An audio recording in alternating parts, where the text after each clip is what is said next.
BJP नेता Pratul Shahdeo press conference कर रहे हैं, सीधे चलते हैं, सुनते क्या कुछ कह रहे हैं। जो बड़े घोटाले स्कैम्स है उससे भी नहीं भर रहा, और छोटी छोटी जो राशियां हैं या जो स्वास्थ्य कर्मियों को मिलता उसे भी ये अपने नाम पर कर रहे हैं।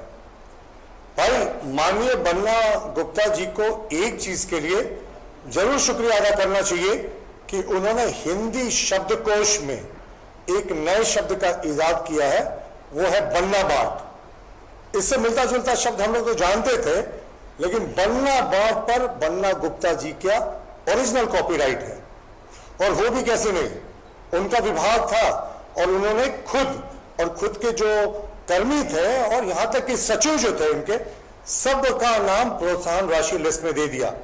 और माननीय वन मंत्री बन्ना गुप्ता जी का बयान आया था, मैंने आप लोगों के चैनलों पे ही देखा था कि भाई मुझे इसकी जानकारी नहीं, इसकी उच्च स्तरीय जांच होनी चाहिए।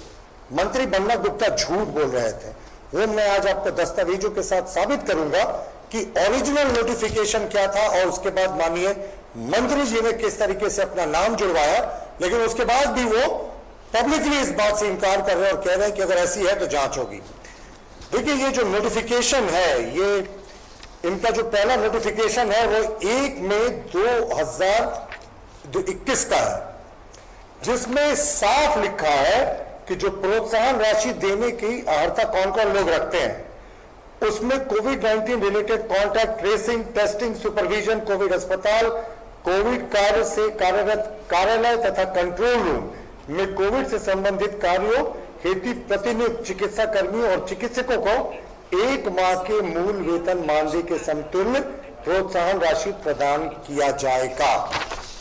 ये विभाग का 1 मई 2021 को किया गया नोटिफिकेशन है, जिसके फाइल में माननीय मंत्री जी का भी अनुमोदन था।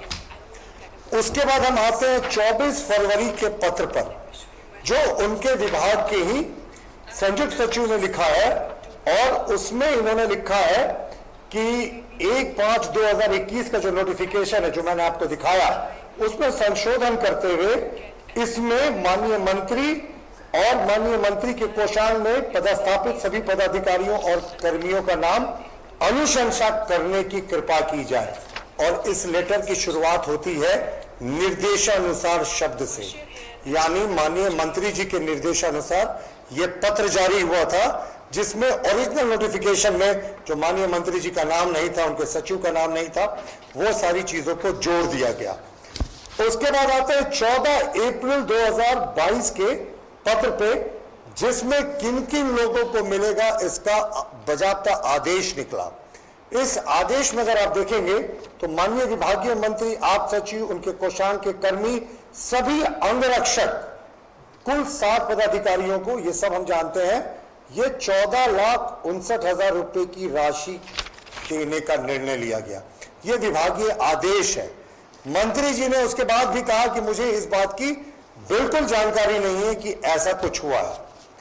हद तो तब हो गई जब इस लाभ प्राप्त करने वाले प्रोत्साहन राशि के लिस्ट में जो विभाग के कर्मचारी और अधिकारी हैं, उसमें सबसे पहला नाम अरुण कुमार सिंह, जो सचिव हैं स्वास्थ्य विभाग के, उनका भी है।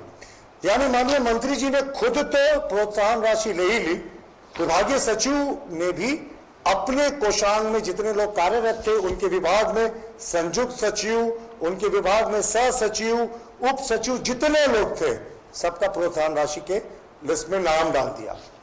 अब आप समझ सकते हैं कि किस तरीके का इस सरकार में बन्ना बाट चल रहा है, और माननीय मंत्री बन्ना गुप्ता जी ने गलत बयानी की कि उन्हें इस बात की जानकारी नहीं। मैंने आपको पत्रों से और आदेशों से यह साफ कर दिया कि उनके निर्देश के बाद जो ओरिजिनल पत्र था 11 मई 2021 का, उसमें संशोधन किया गया। तो हमारी भारतीय जनता पार्टी, जो इस राज्य की प्रमुख विपक्षी दल है, उसकी इस राज्य सरकार, माननीय मुख्यमंत्री जी से मांग है कि वो अविलंब इस तरीके के कॉन्ट्राडिक्टरी एक्शंस लेने वाले बन्ना गुप्ता जी को मंत्री पद से बर्खास्त करने की अनुशंसा करें। और जो हेल्थ डिपार्टमेंट में एक लंबा घोटाले घपलों का सिलसिला है, उसकी भी जांच कोई सिटिंग हाईकोर्ट जज करे या कोई केंद्रीय एजेंसी करे। देखिए, कोविड काल के समय से हेल्थ डिपार्टमेंट पूरा महकमा जो है वो उसके कटघरे में है, जांच के कटघरे में है।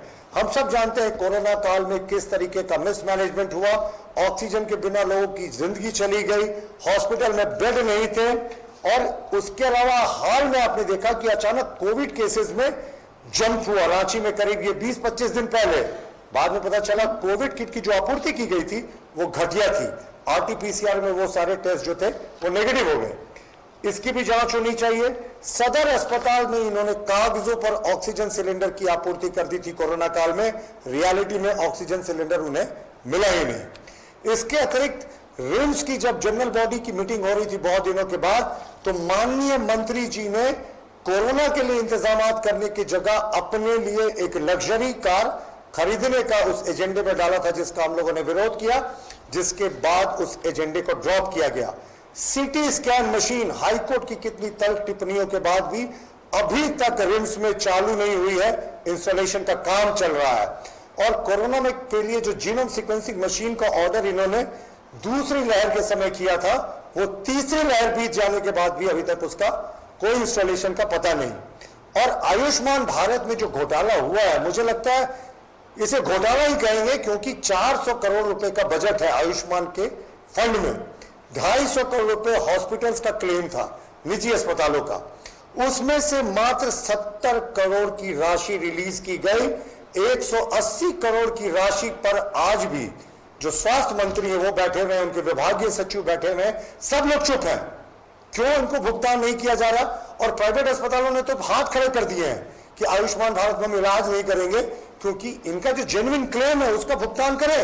अगर इन्हें लगता है कहीं गलती है तो उसे काटे। लेकिन अभी तक 180 करोड़ रुपए आवंटित होने के बाद भी आयुष्मान योजना में इन्होंने रोक कर रखा है। ये बहुत ही दुख की बात है। और देखिए, कहा मंत्री जी एक तरफ अपने आप को खुद प्रोत्साहन राशि दे देते हैं, अपने निजी सचिव को दे देते हैं, विभागीय सचिव को भी दे देते हैं, तमाम